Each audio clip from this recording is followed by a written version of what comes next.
Ayan, ang poxy namin eh. Very good. Ayan ang gusto ng mami. Hindi nagarumba-rumba every minute. Eh, si mami eh, hinahapos kahabol sa iyo ay. Yan ang dapat. Hindi man yung lagi rumba-rumba. Iba naman eh. Si mami hindi na nga gumaling eh. Hanggang ngayon may ubo pa rin. Ha? Kaya dapat, sabi ni mami na stay lang ikaw, higa lang dyan, ay dapat higa lang at huwag na makulit. Ha? Yan. Ganyan, oh. Yan, very good. Kasi pag si mami, alam mo naman si mami, pag hinay blood, si mami ay sasabayan pa ng hika. Aba, ay ayaw yata ikaw nakikinig at ikaw pamulat-mulat ang iyong mata. Ano yan? Ayaw makinig sa sermon ng mami? Ha? Ayaw makinig na sa sermon ng mami.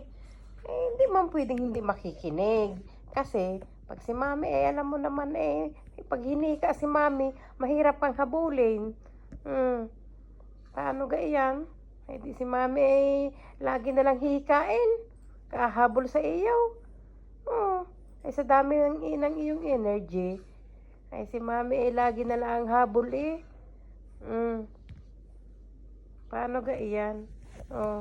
Ayan, dapat sa iyo, pag sabi ng mami na it's time to, to sleep.